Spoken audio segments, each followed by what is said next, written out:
Hello, good evening. Welcome to our special meeting of the Board of Education on June 17th of the Shawnee Mission Board of Education. Our first item for the agenda is the Pledge of Allegiance. Please rise. I pledge allegiance to the flag of the United States of America and to the republic for which it stands, one nation, under God, indivisible, with liberty and justice for all. Our next item for the meeting is to adopt the agenda for this evening. I'll seek a motion to adopt. So moved. Thank you, Mrs. Zila. Second. Thank you, Dr. Sinclair. All those in favor, please say aye. Aye. Those opposed, nay. That passes 6-0. Move on to Section 2 and the summer construction update. Dr. Fulton. Yes, Dr. Southwick will give an overview of summer construction projects. Thank you, Dr. Fulton, and I want to thank you for giving me the opportunity to do this. This is something we do every year, and I know the 24th agenda was getting rather large, and since we had a special meeting, you're going to listen to me tonight. Since I'm on the item, I'm taking an hour and a half. I'll be able to cover most of what we're going to get accomplished this summer. But seriously, as we have done over the last several years, there's a lot of great work going on out of Mr. Robinson's department. And I want to highlight some of that tonight. And as always, we talk a little bit about the funds and where this money comes from, and particularly want to talk tonight about where we are with respect to our bond funds, wrapping that up, and where we are with respect to our capital funds, which of course you know are ongoing and very necessary in the district. So I'm going to start. It is a lengthy list. I will try to go over that, answer any questions, but we'll have this electronically to you. Dr. Fulton and it's worked with Terry, and we'll make sure that you get a list that you'll have just for your reference. So I want to start with the elevator work. We're doing an ADA work. As you remember, some of the work last summer, Shawnee Mission West, we had made some promises to upgrade that to get to the floor that we can't get to. And so that work is being done, and we hope to have that done by the end of the summer. Our Flex Theater and parking lot at Shawnee Mission South is one of our larger projects this summer, $6.6 million, a little over $6 million. This was a part of the original process to either upgrade the little theaters or, in South's case, to add theirs back. So we have a little bit of a delay as we work with Overland Park on our permit process, but they have given us a permit to start with the parking lot. So since it'll be on that, as you go in the entrance, really on the right-hand side towards the center of the building, we'll be changing the parking lot there to allow for the building, but also to make it safer. We'll have a dual entrance for bus and for pickups, and a center area to walk so our students don't have to walk through the middle of the traffic to get to the school. So I believe we've got an earth moving project permit that we can start that work, but we're going to have to hustle to get it done. We have floor tile and carpet scope at several buildings: Apache, Blender, McAuliffe, Corinth, Mill Creek, Prairie, Overland Park, Ray Marsh, Rising Star, Sunflower, Shawnee Mission North, Shawnee Mission West, and West Ridge. The demo's in progress right now. That also is bond project money, and that is about a $1.3 million cost. We always have asphalt projects: Blue Jacket Flint, Brook Ridge, Broken Arrow, Neiman, Shawnee Mission West, Hawker Grove, Oak Park, Carpenter, Trail Ridge, Rose Hill, Merriam Park, Milk Creek, and McAuliffe. And that's $1.2 million of the existing bond money that we have. We have HVAC work: Broken Arrow, Overland Park, Shawnee Mission South, and Shawnee Mission West. $4 million of that is bond, and about $380,000 of that we're dipping into some of more of our capital dollars because our bond money is running out. And I'll give you a little recap of what that'll look like for next year as well. Media centers, working very closely with our architects and with Mr. Robinson and also Dr. Hubbard. Not only are we remodeling those, but providing new furniture for all of those. The furniture that's not already arrived will be arriving in our schools as the work is finished. And Dr. Hubbard just told me that we know that we'll have that work done with all that new furniture in by Christmas.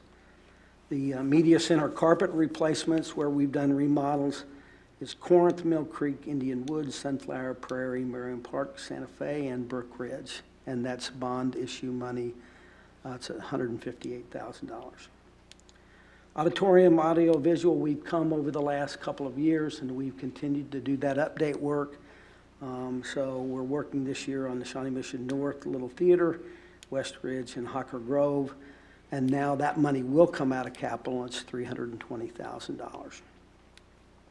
Auditorium lighting at the Shawnee Mission North Little Theater and Hocker Grove, also out of our capital dollars, and about $285,000. And again, this work is, the demo's underway, and the work that we hope to be completed by the time school starts.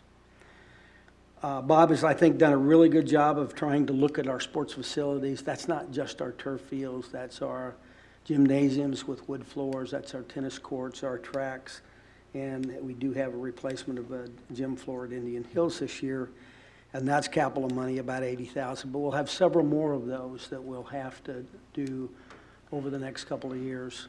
In conversation with Mr. Robinson, there's not really any way for us to go back and know how many times these floors have been sanded. You can only sand them down so many times before they have to be replaced. So we're trying to gauge that, and Bob's putting a plan together for that.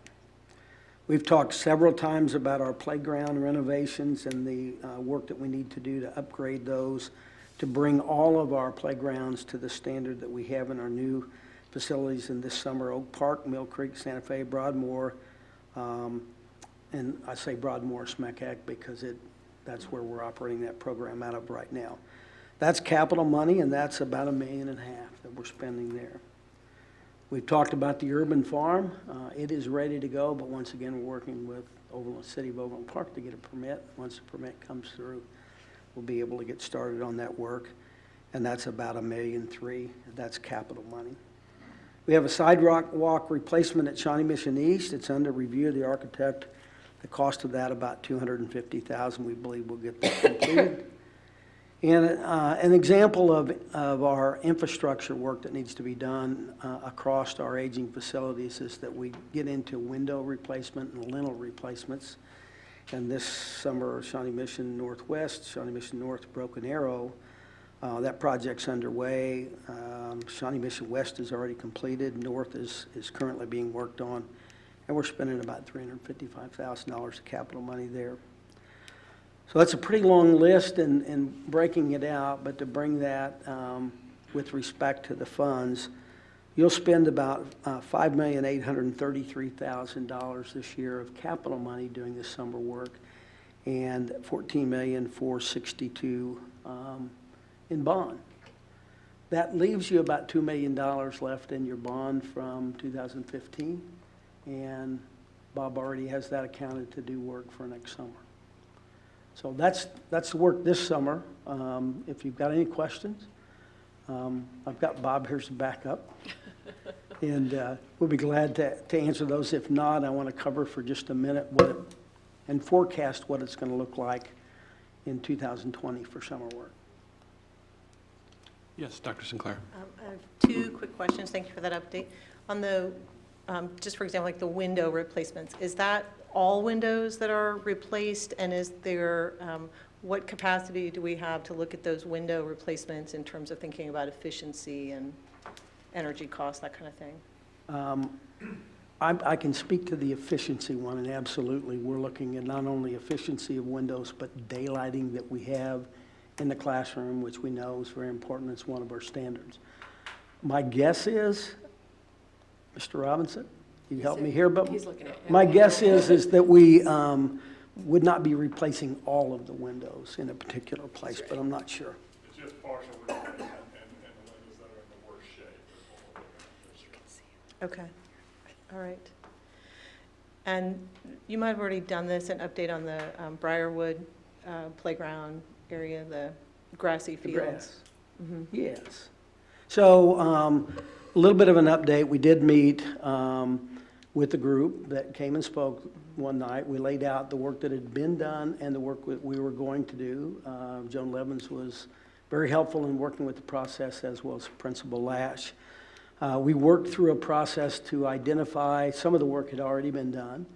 The sod, We fought the rain early on to get it down, although we've saved the district a lot of money with respect to water, with watering it over the last month and a half, because all we've had is water.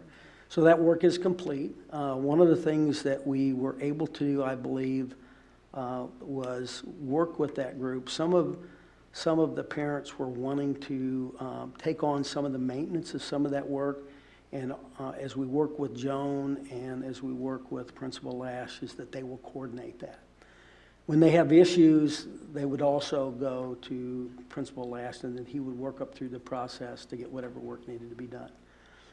The last I heard, and I think this was last week, we did get a letter that some of the sod is yellow, just a little bit of it, not very much, but that we figured that that was because it's had too much rain. But as we monitor that, we believe that all those things have been taken care of, and it was a good process. Thank you. Okay. Yes, Mrs. Mack. Other construction projects on 87th Street, the pool. Do you want to comment on that? I can. Bob was at a meeting today. I'm going to share what Bob shared with me, and then if he wants to come forward and speak, I would have him come too. But most of the pool deck area is poured. He toured the athletic directors today. We have a little bit, Bob identified as a patch about the size of his office in the floor that needs to be finished. And they were getting ready to start. There's one wing of the building where the office was, where they entered the building to do the construction, and they came out there. They are getting ready to pour foundation and walls to put that last piece together to enclose the building completely. And Bob, anything to add to that? I know when we took the athletic directors through there, they were very pleased with the site. They'd been a little concerned with the crash areas, but after walking the site and seeing the way the bleachers and everything was laid out, I think they felt real good about where it was at. The pool, they're kind of having to build the pool as they come out of the building. So they're probably still 3 weeks away from having both pools completed, but they're doing them stages at a time. They'll do a phase each week, and then they're working their way out. And as soon as they're done with that, then they'll build the addition Kenny was talking about onto the outside of the building, which is kind of the reception entryway into the site. But we're scheduled for mid-September, end of September, probably more realistically, and we should be moving in. There's just a lot of excitement building about that building, so thank you for that update. You're welcome. Yes, Dr. Sinclair. And the folks who are chomping at the bits to start scheduling pool time and that kind of thing, can you maybe speak to the timeline of We're that? still finalizing our contract with Johnson County Parks. We're real close. Our attorney's reviewing that at this time, and so we should have that finalized and bring something to you within the next 30 days or so. And they've already kind of tentatively started scheduling, and our coaches have given their schedule. Our coaches had to give our schedules first, so we had that in there, and then they have to schedule around that with the other. So I think they've got a few larger meets scheduled already, outside groups, towards the end of the year. Okay, thank you.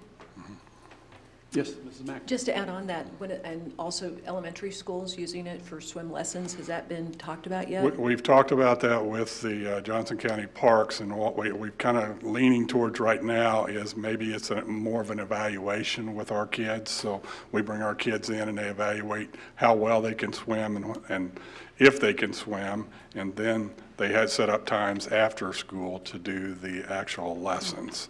So it's kind of more of an evaluation. A lot of times a parent thinks their kids can swim and maybe they can't, and vice versa. That's a little bit different than what I thought when we initiated this conversation, even about As we the building. as we started trying to work with Johnson County Parks on that was kind of their idea, is to bring everybody together because the timing of so many schools and trying to figure out how to get that all done. I hope that warrants further discussion, because that's what we, talked about at the beginning, was that we were going to have class, third or fourth graders coming in and actually having swimming lessons like we have in the past at our high schools, pools.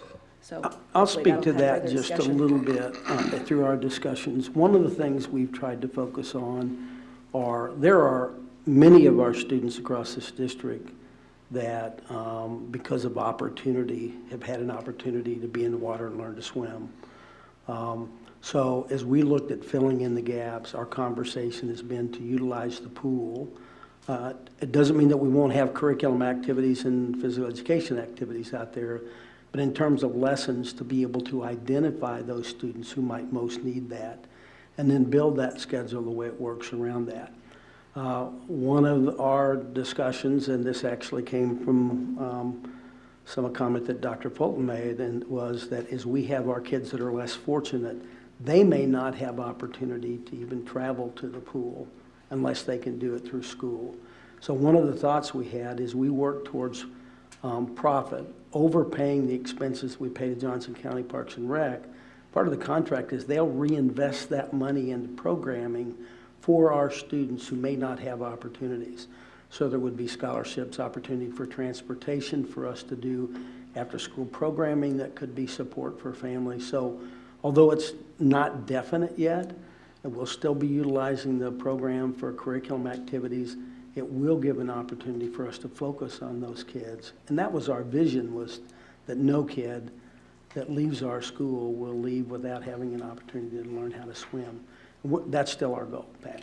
Because we've talked about that. It's the second leading cause of death, et cetera. Yes. And we've had those conversations, and we've also attended where we've had, Shawnee, Apache, they've used our high school pools in the past, and that was one of our goals. So I thank you for addressing that. We'll still be able to do that, and again, this is in an attempt to fill the gap and identify the scope of students that we have that need to learn how to swim.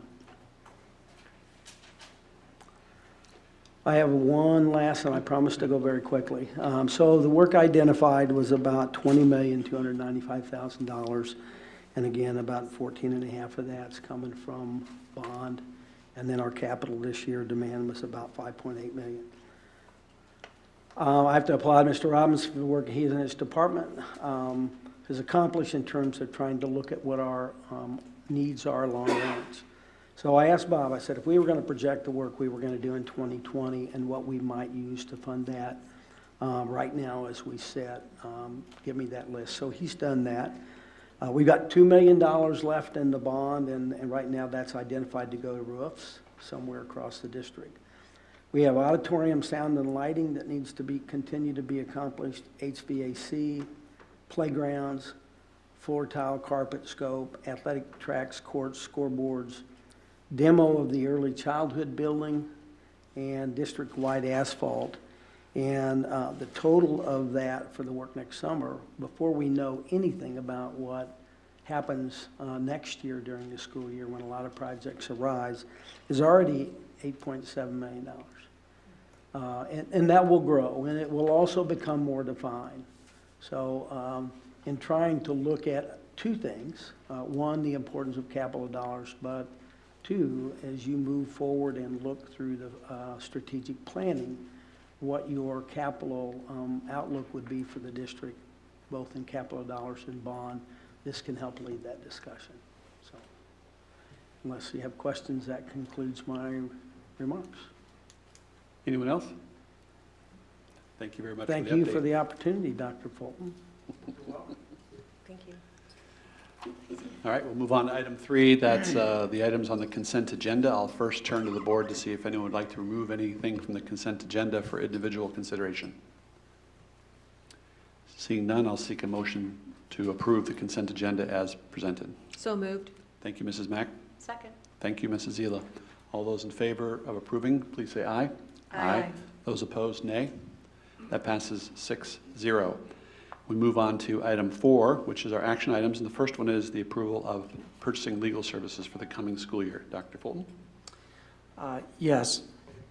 First of all, I want to, as part of consent agenda, you approved Rachel England, who's in the audience, joining us tonight as in-house counsel. And so we want to welcome you, Rachel, to Shawnee Mission. That's an important step forward as we begin to look at our long-term legal strategy.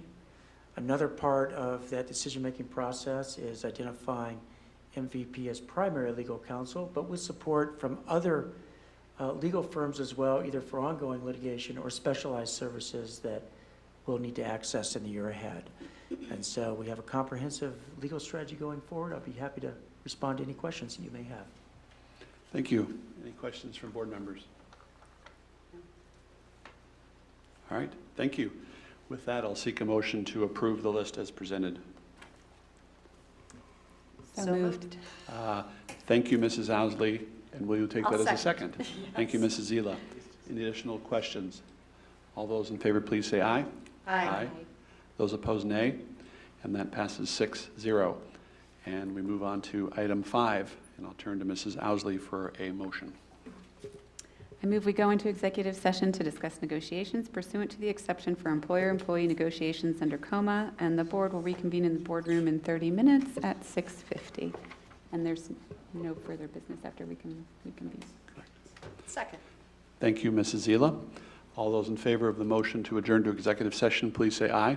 Aye. Aye. Those opposed, nay. That passes 6-0. That is it for the meeting today. We will be meeting again in a week on June 24th. Thank you for being here.